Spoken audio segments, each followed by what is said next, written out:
many do suffer under the performance-driven identity, but little talk about it because we live in this fast-paced society. If you know who you are, you do not have to jump on every trend to prove to the outside that you are someone. Let that sink in.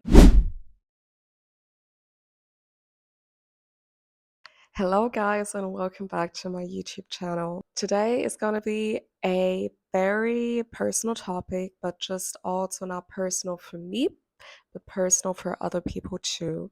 Because we live in a society that operates under a lot of performance, and first you get asked what you do before you get asked who you are. And on the latter question, some people don't even know the answer to. So we identify knowing what we did, what we are capable of doing, what our skills are, what our degrees hold, etc. But we don't know who we truly are. And I just feel like talking about this specific matter today because I definitely operated under the performance identity and I have suffered under it. And I am of the opinion that many do suffer under the performance driven identity, but little talk about it because we live in this fast paced society. And because of it, nobody really wants to dare breaking out of it, trying to seek individualism and trying to seek who they truly are, who God created them to be before they actually did the thing that they're actually good at doing.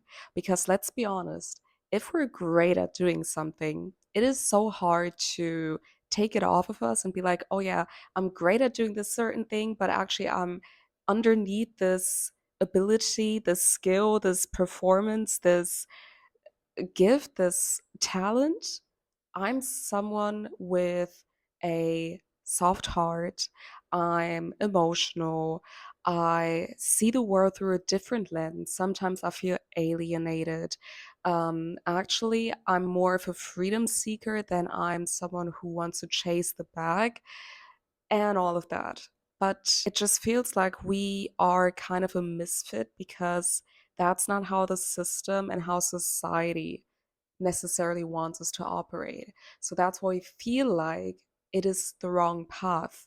Although there's no wrong or right here necessarily, it's only wrong when we feel like what we achieved is who we are, because those are different pairs of shoes. As we're talking about performance, I just feel like I have to share this one here. Sometimes we are ashamed of things that we shouldn't be ashamed of. And the fact is, I have a nail fungus for 2 years, maybe even over 2 years. And I tend to hide my thumb because I'm a very like visual person and I love doing my nails, and I couldn't do my nails in the longest time because of this. And now I'm actually on a healing journey still.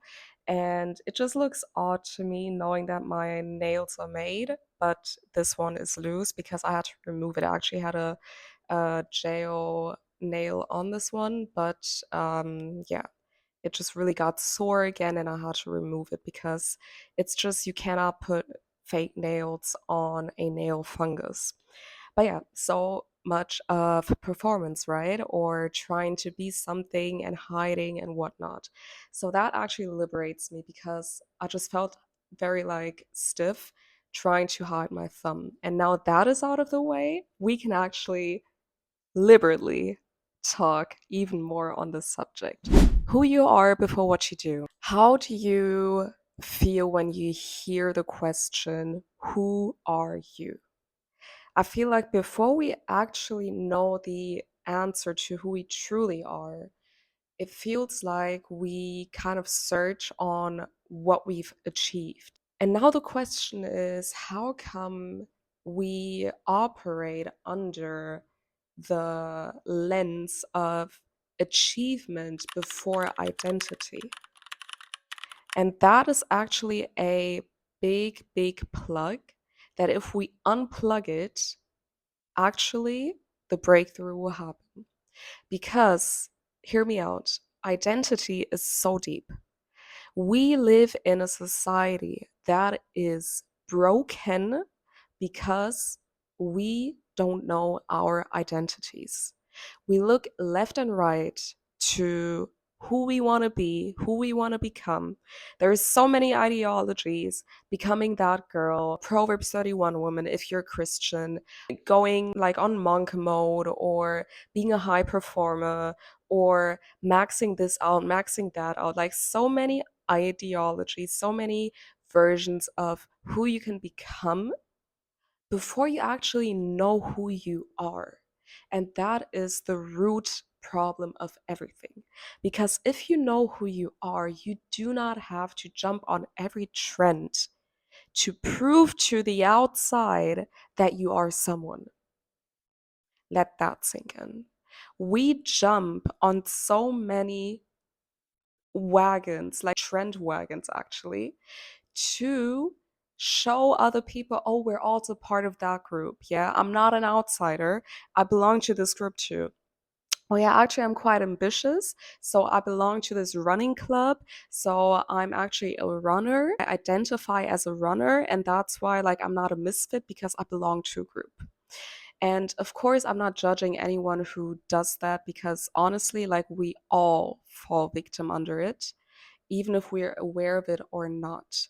So, of course, I mean, if you want to compare this, if you want to say, yeah, I mean, it's better to identify as a ambitious person, entrepreneur, this and that, rather than someone who's a junkie, doesn't have an outcome in life. Of course, like, yeah, that's the better way, or not even quote unquote, it is the better way, but not to say that that person is less of value, right? Because we're all equal in God's eyes. And we in society give each other a stamp. Like we deem ourselves worthy.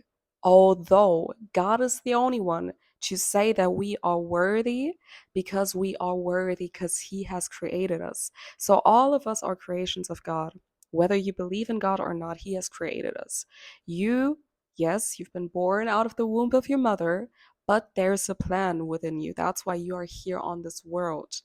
But we have been brought up and conditioned to think and believe that our existence is just random, that we're just here to get along, to just pass by, to just get a job, to just function and then die. That is not the trajectory of life. That is not the outlook God intended for us in life. It's moreover for us to discover what He has installed within us, to then go through life's journeys and ups and downs and what else, to discover, oh my gosh, this is who God created me to be. This is my purpose. Because our purpose is often tied to other people. It's always tied to helping other people. It's always being of service to other people. So, also living in a very egocentric society, that is also kind of hard to understand.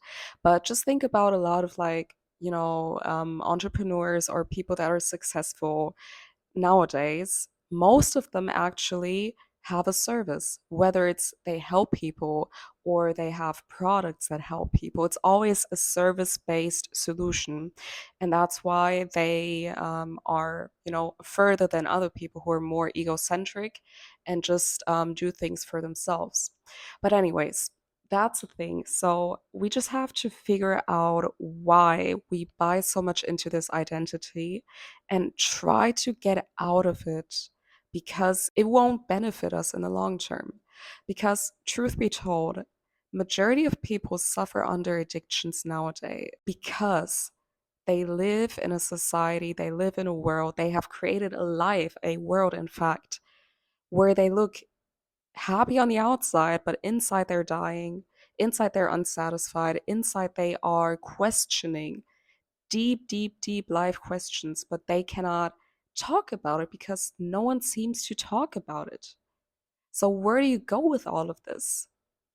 So, that's why people flee to addictions, whether it's smoking weed, whether it's drinking alcohol, whether it's excessively partying, whether it's jumping from relationship or one night stands to one night stands, whether it's fleeing and, jumping on a plane, going to other countries.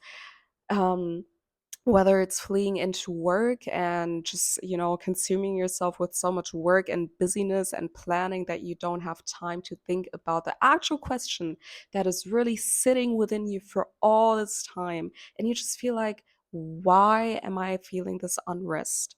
Sometimes it's not even so noticeable. It's even so subtle. It's so subtle that you just feel like you sabotage some decisions or paths that you should be taking because you feel like there's no peace with that choice or where this path is going to be leading to. Whether it's your parents are forcing you to take the academic route because they have gone it or they haven't gone it and now they want all their missed chances and opportunities that you actually as a child just work on it and do it for them. Not to say it's wrong or right, right? I'm not judging anyone because everyone has their like motives and reasons for doing and deciding why they do. But just the fact that, you get told from the outside what to do before you actually understand and grasp what you want to be doing all along. And for me, in my case, I have been very sensitive to this voice. I mean, if you know me, if you know my channel, if you've watched a few videos already, if you follow me on other social media channels, you might have understand that I like to talk about these topics because I just feel like God has put it heavily on my heart to just remind people of their identity, but also of their purpose. Because it's just a fact. Like, we are not here by coincidence. And that's also the case for me. I have always bought into this identity of being an overachiever, of having to survive over thriving, having to fight by myself all the time and having to struggle to get what I really want. Also, God really created me to be very talented and gifted. So, communication is a skill of mine, empathy is a skill of mine. Um, Presentation aesthetics, like so many things are really just intertwined, and that's why I understand how God created me even more day by day. And I mean, for the past months, I've actually worked in a sales company and I have, yeah, like over delivered there. I've become the second best seller or actually the best female seller at the same time.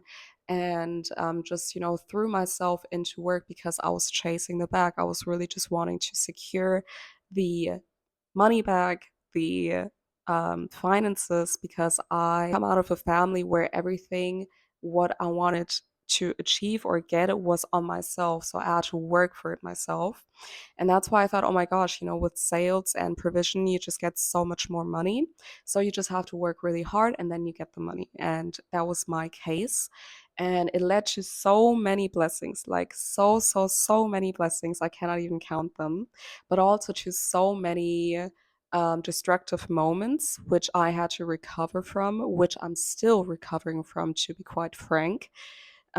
Which is okay because I just see it as part of the whole journey and chapter, if I can say it like that.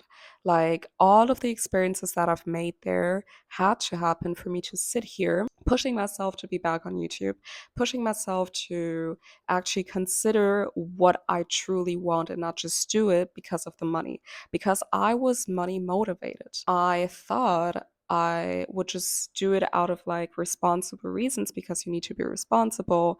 I need to take care of people as well. So I don't want to be blank if I want to help out people. So that was the narrative that I told myself. But deep down, I just knew it made me feel more secure to have money than trusting and relying on God to have me through every season. And God truly had me through every season of brokenness, of going to the United States with barely any savings and trying to build a life from scratch over there, to coming back, to finding a sales job, to learning and growing a lot and making money, and then receiving a beautiful apartment that I'm sitting in, and so much more. So, it was all part of the journey. But at the end of the day, when I'm truly honest, in the days where I was working, like during my work days, during my sales calls, I just felt this deep, deep pain, this deep unsatisfaction of knowing that what I'm doing right now is killing me slowly. Like, I don't want to say these death words, I don't like negative words, but you get what I'm saying.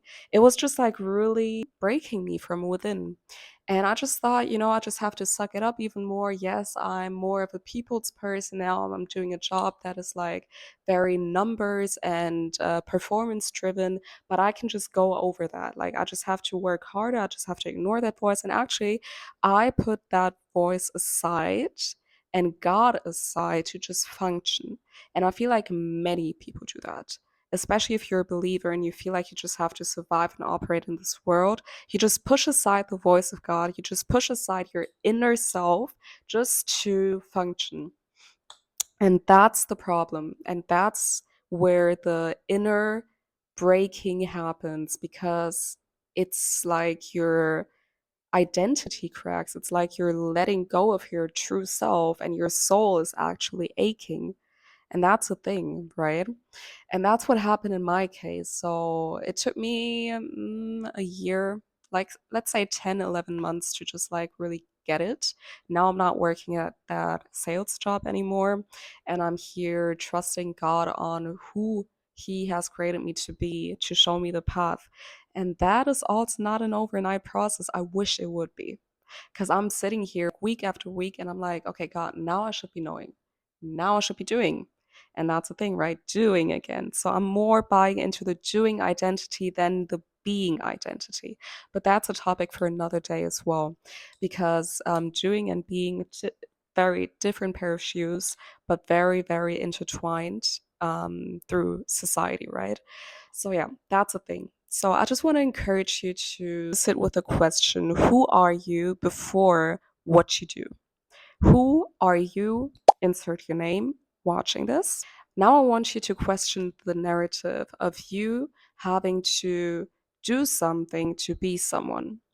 Why? Like, why is that? And then also ask yourself who you truly are.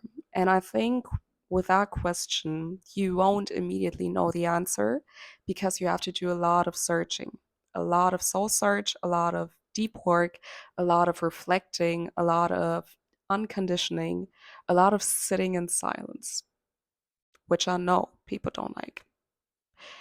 Yeah, but that's actually the path to knowing and to really finding out your truth.